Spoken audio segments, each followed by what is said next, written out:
नमस्कार दोस्तों, मैं चंद्रशिव कुमार आप सबका एक बार फिर से गुरु मंत्रा रेडियो क्लास में स्वागत करता हूं। वे छात्र जो पहली बार गुरु मंत्रा रेडियो क्लास को सुन रहे हैं या पहली बार हमारे यूट्यूब चैनल से जुड़े हैं, मैं उन सबको बता दूं कि गुरु मंत्रा रेडियो क्लास गुरु मंत्रा विद्या संस्थान बिहार, जो कि एक ऑनलाइन इंस्टीट्यूट है सिविल सर्विस के लिए, इसके द्वारा चलाई जा रही है। आप हमारे अन्य रेडियो क्लास को सुनने के लिए हमारे यूट्यूब चैनल से जुड़ सकते हैं। हमारे यूट्यूब चैनल चंद्रशिव कुमार को सर्च करें और आप वहां से हमारे पुराने रेडियो क्लासेस को सुन सकते हैं। हमारा आज का विषय है अर्थव्यवस्था बीपीएससी 64th प्रीलिम्स एग्जामिनेशन, अर्थात 64वीं बीपीएससी के प्रारंभिक परीक्षा में जो भी अर्थव्यवस्था विषय से सवाल पूछे गए थे, आज हम उन पर अभ्यास करेंगे। हमारा पहला सवाल है, 12वीं पंचवर्षीय योजना के दौरान, आप सबको मैं बता दूं, 12वीं पंचवर्षीय योजना जो कि अंतिम पंचवर्षीय योजना भी है, 12वीं पंचवर्षीय योजना के दौरान कृषि एवं सहायक क्षेत्र के लिए निम्न में से किस एक औसत वार्षिक विकास दर का लक्ष्य रखा गया था? पहला विकल्प है 3%, दूसरा विकल्प है 3.5%, तीसरा विकल्प है 4%, चौथा विकल्प है 4.5%। मैं एक बार सवाल फिर से पढ़ रहा हूं, आप सब ध्यान से सुने, ये सवाल अक्सर आते हैं।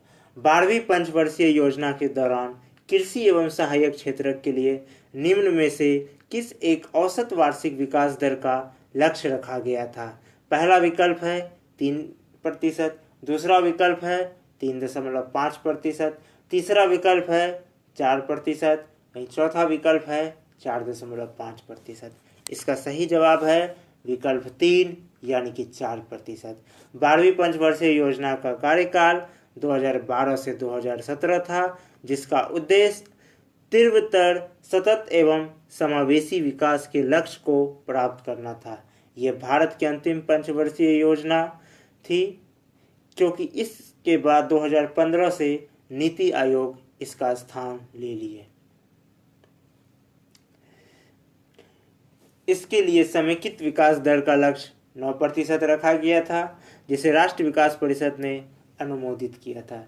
इस पंचवर्षीय योजना के दौरान कृषि एवं सहायक क्षेत्र के विकास के लिए औसत वार्षिक विकास लक्ष्य 4.0% रखा गया था, लेकिन कम कृषि उत्पादन के कारण कृषि एवं सहायक क्षेत्र की विकास दर 1.6% ही प्राप्त हुई।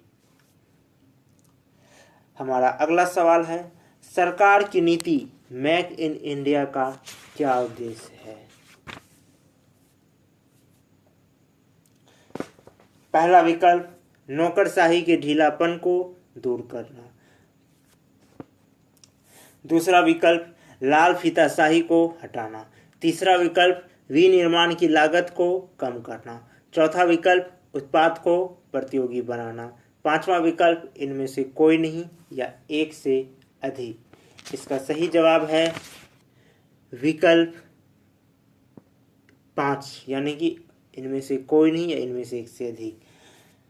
यहाँ पर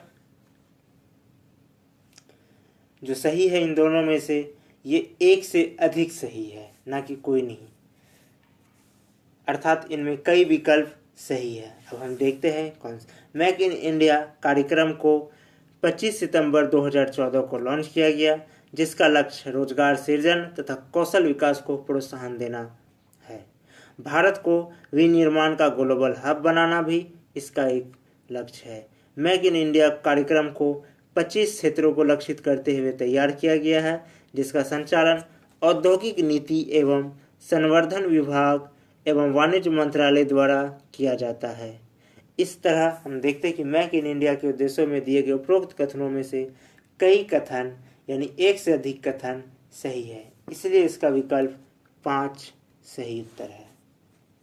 हमारा अगला सवाल है, भारत सरकार के नीति आयोग जो आर्थिक नीति निर्धारण का चिंतन समूह है, ये नीति का पूरा स्वरूप क्या है? यानी यह जो नीति NITI, इनका पूरा जो है नाम पूछा जा रहा है, इनका पूरा मतलब फूल इसका मतलब क्या होता है।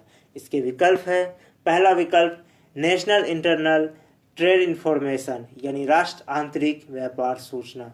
दूसरा विकल्प है national institution for transforming India यानी राष्ट्रीय भारत परिवर्तन संस्थान। तीसरा विकल्प है नेशनल इंटीग्रेटेड ट्रीटी इंस्टीट्यूट यानी राष्ट्र समेकित संधि संस्थान। चौथा विकल्प है नेशनल इंटेलेक्चुअल ट्रेनिंग इंस्टीट्यूट यानी राष्ट्रीय बौद्धिक ट्रेनिंग संस्थान। पांचवा विकल्प इनमें से कोई नहीं या इनमें से एक से अधिक। इसका सही जवाब है विकल्प 2 यानी नीति आयोग का पूरा नाम national institution for transforming India है, अर्थात राष्ट्रीय भारत परिवर्तन संस्थान। इसका गठन 1 जनवरी 2015 को भारत सरकार के द्वारा योजना आयोग के स्थान पर किया गया था। नीति आयोग को भारत सरकार का एक थिंक टैंक भी कहते हैं, जिसका उद्देश्य आर्थिक नीति निर्माण हेतु देश के राज्यों को शामिल करते हुए सहकारी संघवाद को बढ़ावा देना है।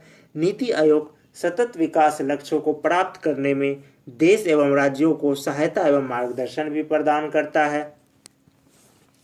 भारत के प्रधानमंत्री इसके पदेन अध्यक्ष होते हैं, ठीक उसी तरह जैसे योजना आयोग में भारत के प्रधानमंत्री उसके पदेन अध्यक्ष होते थे।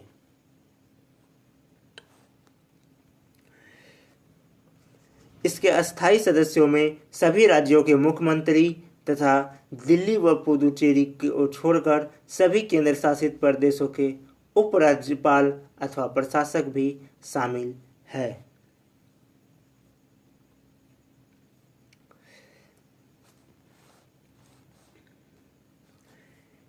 नीति आयोग के और योजना आयोग में कुछ छात्रों को एक कन्फ्यूजन रहती है कि ये दोनों क्या सिर्फ समान है या सिर्फ नाम का अंतर है या इन दोनों के फंक्शंस में भी कुछ अंतर है। आज हम थोड़े बहुत इन दोनों में अंतर को स्पष्ट कर देते हैं, जिससे छात्रों को आसानी हो ये समझने में कि नीति आयोग और योजना आयोग में एक समान है या फिर इनमें इनके फॉर्मेशन में कुछ इनके जो फंक्शन इनके जो कार्य है इनमें कुछ अंतर भी है।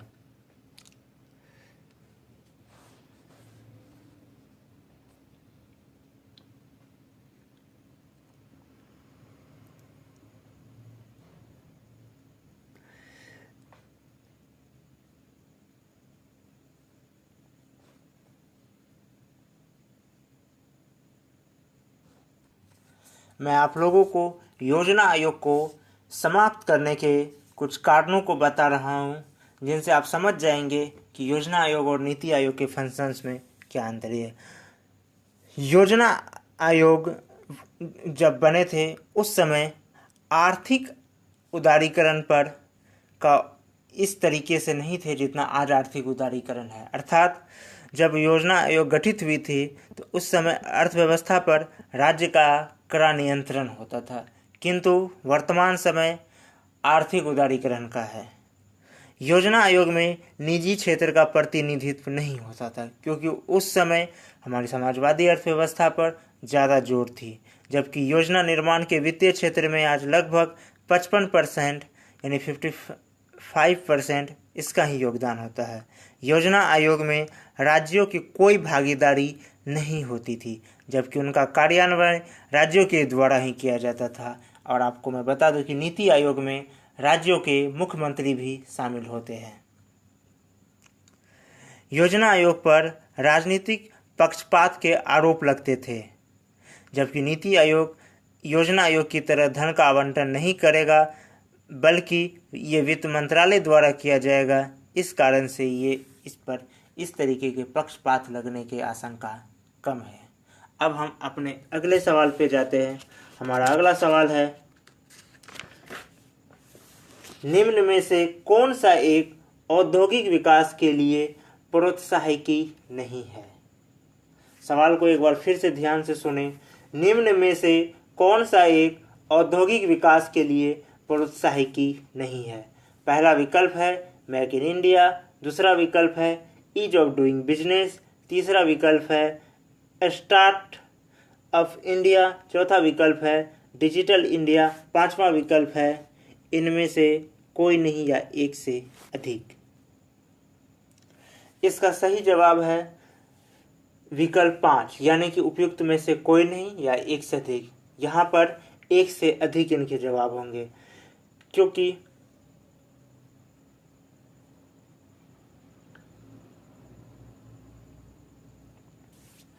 बिहार लोक सेवा आयोग के अनुसार, चूंकि ये बीपीएससी के क्वेश्चन है, तो बिहार लोक सेवा आयोग के अनुसार यहाँ पर digital India and ease of doing business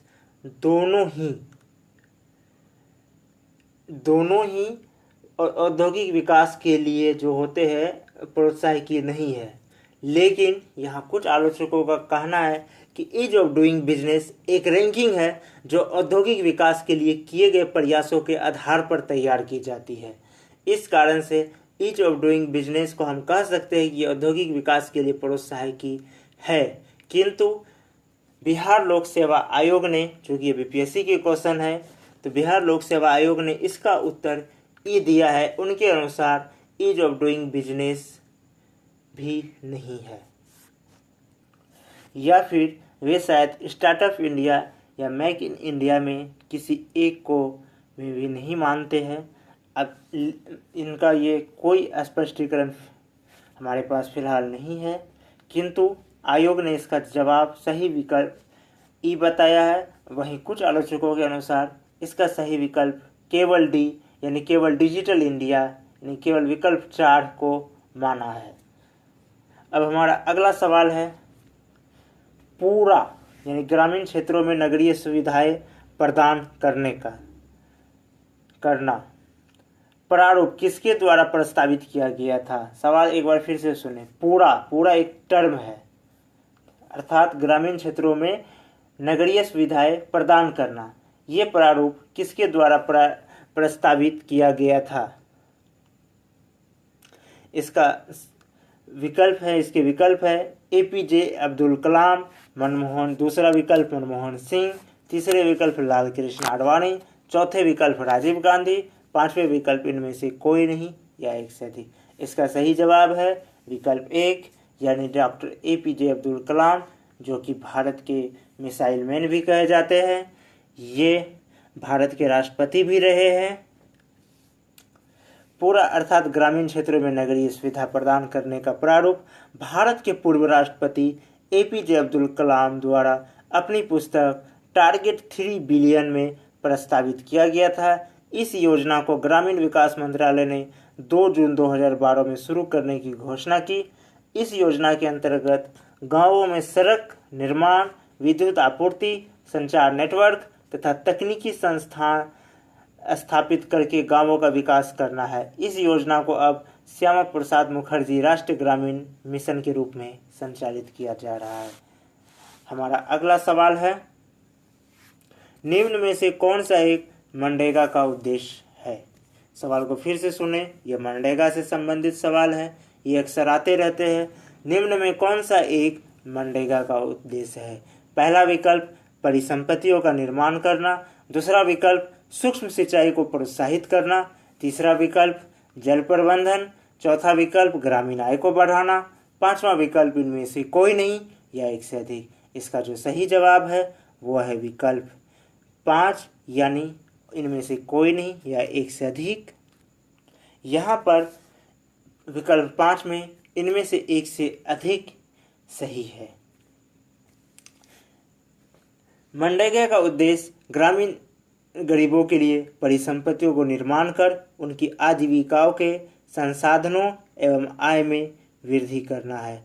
MNREGA की शुरुआत 2 फरवरी 2006 से की गई है। इसके प्रावधानों के अनुसार ग्रामीण क्षेत्रों के प्रत्येक परिवार के एक वयस्क सदस्य को 1 वर्ष में 100 दिन का अकुशल रोजगार उपलब्ध कराया जाता है।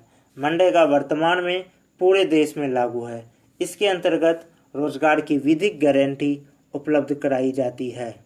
मनरेगा विश्व का सबसे बड़ा रोजगार सृजक कार्यक्रम बनकर उभरा है। इसने ग्रामीण आबादी को शहरी पलायन की प्रवृत्ति कम किया है। मनरेगा ने गांवों में महिलाओं सशक्तिकरण तथा वित्तीय समावेशन को बढ़ावा देने में महत्वपूर्ण भूमिका निभाई है। इसके अंतर्गत कुल रोजगार में महिलाओं की भागीदारी लगभग 55% रही। अतः यहाँ विकल्प 5 सही है, क्योंकि इनमें से कई अधिक तथ्य सही दिए गए हैं। अब हमारा अगला सवाल है, इनमें से किसने गरीबी निवारण के प्रभावपूर्ण अस्त्र के रूप में स्वयं सेवा समूह के विचार को दिया था? सवाल को एक बार फिर से सुने। इनमें से किसने गरीबी निवारण के प्रभावपूर्ण अस्त्र के रूप में स्वयं सेवा समूह के विचार को दिया था? पहला विकल्प अमर्त्य सेन, जो कि नोबेल पुरस्कार पाए हुए हैं, ये नोबेल पुरस्कार से सम्मानित किए गए अर्थशास्त्री हैं। दूसरा विकल्प मोहम्मद यूनुस। तीसरा विकल्प एस चक्रवर्ती। चौथा विकल्प वेंकैया नायडू, जो कि वर्तमान में उपराष्ट्रपति हैं। पांचवा विकल्प इनमें से कोई नहीं या एक से अधिक। इसका सही जवाब है विकल्प 2 यानी मोहम्मद यूनुस।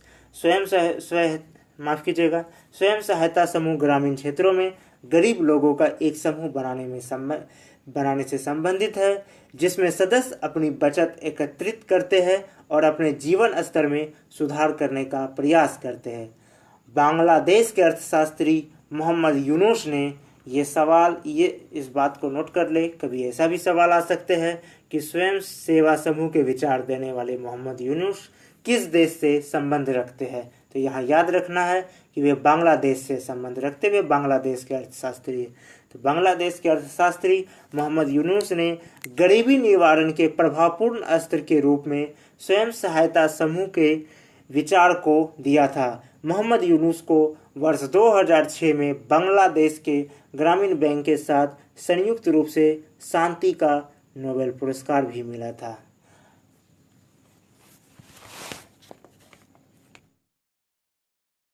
हमारा अगला सवाल है, निम्न में से कौन सा एक 20वीं शताब्दी के 60वें दशक के अंतिम दौर की हरित क्रांति की प्रकृति का सबसे उचित वर्णन करता है? सवाल एक बार फिर से सुन ले। निम्न में से कौन सा एक 20वीं शताब्दी के 60वें दशक के अंतिम दौर की हरित क्रांति की प्रकृति का सबसे उचित वर्णन करता है? पहला विकल्प है हरी सब्जियों की अत्यधिक खेती। दूसरा विकल्प है गहन कृषि जिला कार्यक्रम। तीसरा विकल्प है उच्च उपज किस्म कार्यक्रम। चौथा विकल्प है बीज उर्वरक जल तकनीकी। पांचवा विकल्प है इनमें से कोई नहीं या इनमें से एक से अधिक। इसका सही जवाब है विकल्प 4 यानी बीज उर्वरक जल तकनीकी। भारत में हरित क्रांति 1960 के दशक में डॉक्टर स्वामीनाथन के नेतृत्व में उच्च उपज देने वाले बीज उर्वरक एवं जल तकनीकी के प्रयोग से आई। हरित क्रांति के परिणाम स्वरूप व्यापक स्तर पर कृषि उत्पादों में वृद्धि हुई तथा भारत खाद्यान्न उत्पादन में आत्मनिर्भर हुआ। एम.एस. स्वामीनाथन को भारत में हरित क्रांति का जनक माना जाता है। हमारा अगला सवाल है, निम्न में से कौन सा एक संघीय बजट 2017-18 के अभीष्ट उद्देश्यों में सम्मिलित नहीं था? सवाल को एक बार फिर से सुने।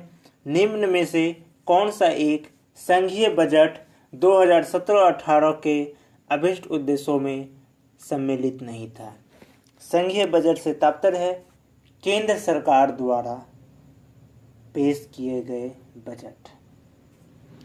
इसका पहला विकल्प है भारत को रूपांतरित करना। दूसरा विकल्प है भारत को स्वच्छ करना। तीसरा विकल्प है भारत को शिक्षित करना। वहीं चौथा विकल्प है भारत को ऊर्जावान करना। पांचवा विकल्प है इनमें से कोई नहीं या एक से अधिक। इसका सही जवाब है विकल्प 3 यानी भारत को शिक्षित करना। अर्थात संघीय बजट 2017-18 में इनमें से भारत को शिक्षित करना अभीष्ट उद्देश्यों में सम्मिलित नहीं था। संघीय बजट 2017-18 के अभीष्ट उद्देश्यों में भारत को शिक्षित करना नहीं था, बल्कि विभिन्न शैक्षणिक संस्थाओं में एक रूपता लाना, जैसे उच्च शिक्षा की सभी परीक्षाओं के लिए राष्ट्रीय परीक्षा agency national exam agency NEA बनाने पर विशेष ध्यान था। अन्य उद्देश्यों में भारत को रूपांतरित करना, भारत को स्वच्छ करना, भारत को ऊर्जावान बनाना, UGC में सुधार, अनुबंधित खेती के लिए एक आदर्श कानून बनाने जैसे कई मुद्दे सम्मिलित थे।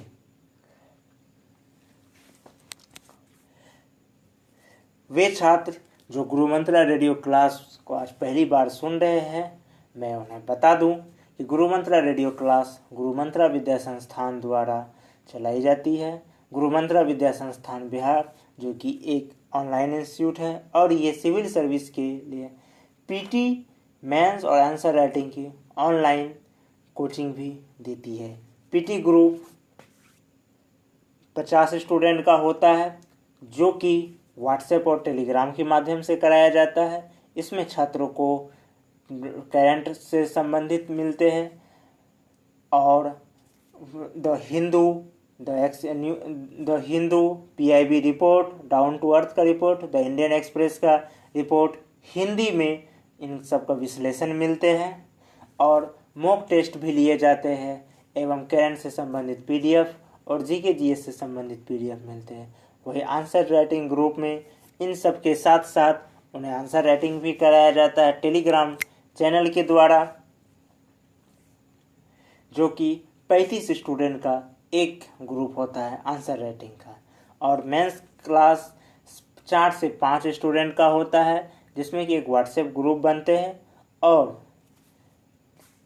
एक सब्जेक्ट सुबह 8 बजे से पहले और एक विषय रात 9 बजे के बाद कराए जाते हैं प्रतिदिन। इसमें 3 घंटे का क्लास होते हैं, यानी कि दोनों सब्जेक्ट मिला के 3 घंटे का क्लास कराया जाता है व्हाट्सएप कॉलिंग के जरिए, और ज़रूरत पड़ने पर वीडियो कॉलिंग के भी जरिए क्लास कराए जाते हैं। इसमें सिर्फ 4 से 5 स्टूडेंट होते हैं। इन सब का डिस्कशन भी कराए जाते हैं, नोट्स भी लिखाया जाता है और क्लासरूम की तरफ फुल डिस्कशन होता है। एक सामान्य शब्दों में मैं कहूँ, पूरी तरह से क्लासरूम इन्वायरमेंट दिया जाता है।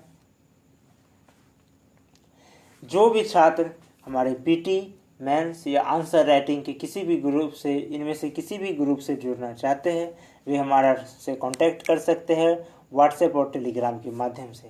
हमारा कांटेक्ट नंबर नोट कर ले 9135904639 9135904639 9135904639। और एक और सूचना है जो मैं आप सबको बताना चाहता हूँ। गुरु मंत्रा रेडियो क्लास के 10वें एपिसोड बहुत ही खास एपिसोड होने वाले हैं, इसे ज़रूर सुनें। ये सिर्फ सिविल सर्विस के लिए है नहीं, बल्कि जितने भी कंपटीशन होते हैं उन सब के लिए महत्वपूर्ण है, क्योंकि 10वें एपिसोड में जो आपके अभ्यास कराए जाएंगे, जो आपको अभ्यास कराए जाएंगे, उससे कोई एक ना एक प्रश्न जरूर लगभग हर एग्जाम में आते हैं। और सिविल सर्विस के छात्रों के लिए और ज़्यादा महत्वपूर्ण है, क्योंकि उसमें उनके मेंस की राइटिंग के लिए, अर्थात गुरु मंत्रा रेडियो क्लास के 10वें एपिसोड में जो अभ्यास कराए जाएंगे वो सिविल सर्विस के छात्रों के मेंस के जब वो राइटिंग करेंगे, प्रैक्टिस करेंगे, उनके लिए वे बहुत ही महत्वपूर्ण साबित हो सकते हैं। अब हमारा अगला सवाल है, निम्न में से कौन सा एक कृषि में उत्पादकता बढ़ाने का रास्ता है?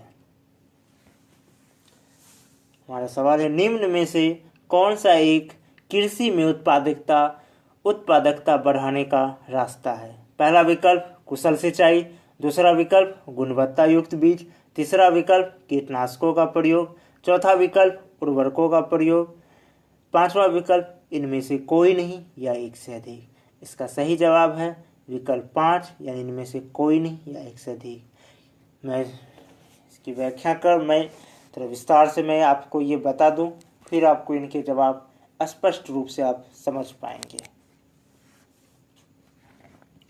कृषि में उत्पादकता बढ़ाने के लिए कुशल सिंचाई, उत्कृष्ट बीज, ऑर्गेनिक उर्वरक एवं ऑर्गेनिक कीटनाशक का प्रयोग अनिवार्य है। वर्तमान में हरित क्रांति के द्वारा उपरोक्त विधियों को अपनाकर उत्पादकता में तीव्र वृद्धि की गई है। अतः इस तरह से हम देखें तो विकल्प में दिए गए सभी विकल्प सही है। अतः इसका सही उत्तर विकल्प जो है वो 5वां विकल्प है, यानी इनमें से एक से अधिक। एक बात मैं और आप लोगों को कहना चाहता हूँ, बहुत से ऐसे छात्र हैं जो ये हमसे इस बात का शिकायत करते हैं, वे हमसे शिकायत नहीं करते हैं, उन्हें शिकायत खुद से है कि उनकी पीटी का तो रिजल्ट आ जाते हैं, बीपीएससी का भी और अन्य स्टेट के पीसीएस का भी, जैसे उत्तर प्रदेश, मध्य प्रदेश, झारखंड, किंतु मेंस का रिजल्ट नहीं आ पाता है। उन सभी छात्रों से जब हमने बात की तो उनमें मैं एक सामान्य बात पाया कि उन सभी छात्रों ने मुझे ये बताया कि वे मेंस की तैयारी तब करते हैं जब उनका पीटी का रिजल्ट आ जाता है, या फिर जब वो पीटी का एग्ज़ाम दे के आते हैं और उन्हें लगता है कि नहीं पीटी का रिजल्ट उनका आ सकता है। मैं आप सबको ये बताना चाहता हूँ, हालांकि ये मैं पहले के भी एपिसोड में बता चुका हूँ, एक बार मैं फिर से आप सबको बताता हूँ कि अब लगभग सारे पीसीएस ने अपने एग्ज़ाम लेने के तरीके बदल दिए हैं।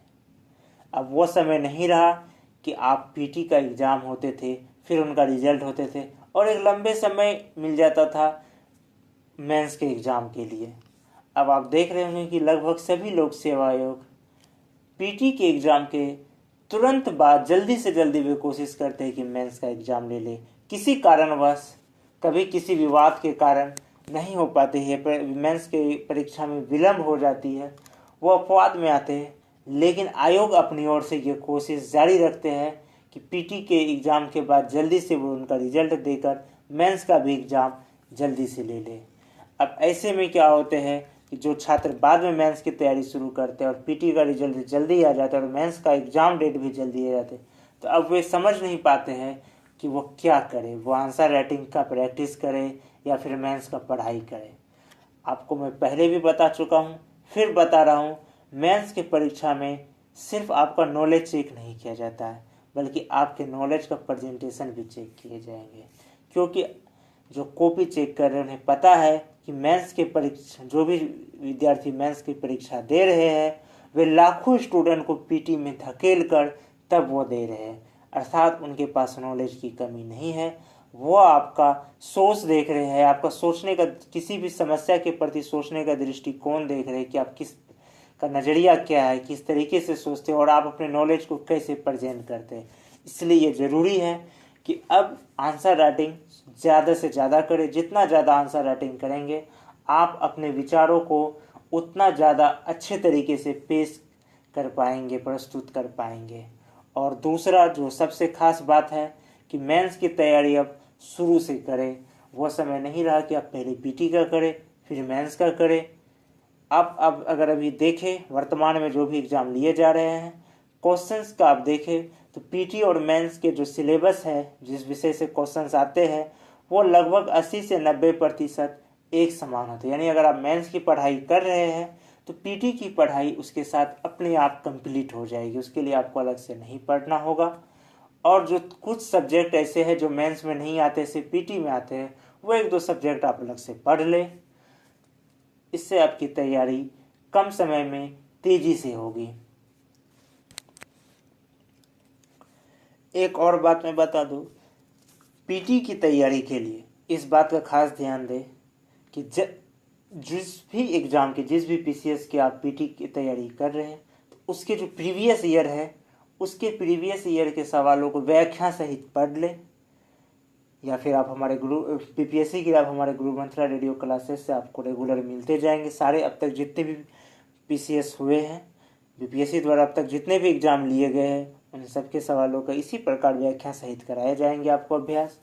और जब भी उसका फॉर्म भरते हैं, आप इस बात को गौर करें कि लगभग किसी भी एग्ज़ाम का फॉर्म भरने से लेकर के एग्ज़ाम तक के बीच में कम से कम 45 से 50 दिन का समय ज़रूर मिलता है। तो ये जो 45 से 50 दिन का समय मिलता है अप्लाई करने के बाद, इस 45 से 50 दिन में आप प्रतिदिन एक सेट का प्रैक्टिस जरूर करो और उसके व्याख्या जरूर पढ़ें। यदि आप प्रतिदिन 200, 150 या 200 क्वेश्चन का सेट करते हैं तो कम से कम आप 7,000 से 10,000 के बीच आपका क्वेश्चन प्रैक्टिस हो जाएगा, जो कि पीटी की परीक्षा के लिए बहुत महत्वपूर्ण उपयोगी साबित हो सकते हैं। अतः मैं एक बार फिर से यही आप सबसे कहूँगा कि अब परीक्षा की तैयारी करने का अपनी रणनीति को बदले। अगर आपका पीटी हो रहा और मेंस आप नहीं निकाल पा रहे हैं तो इसका मतलब है कि आप आयोग के बदलते हुए रणनीति को नहीं समझ पा रहे हैं या उनके अनुसार नहीं चल रहे हैं। इसी के साथ मैं आप सबसे इजाज़त लेता हूं। अब हम फिर बहुत जल्द आपसे गुरु मंत्रा रेडियो क्लास के अगले एपिसोड में मिलेंगे एक नए विषय के साथ। तब तक के लिए मुझे इजाज़त दें। आप सबका धन्यवाद। और आप सब जिस भी परीक्षा की तैयारी कर रहे हैं उसके लिए हमारी ओर से शुभकामनाएं।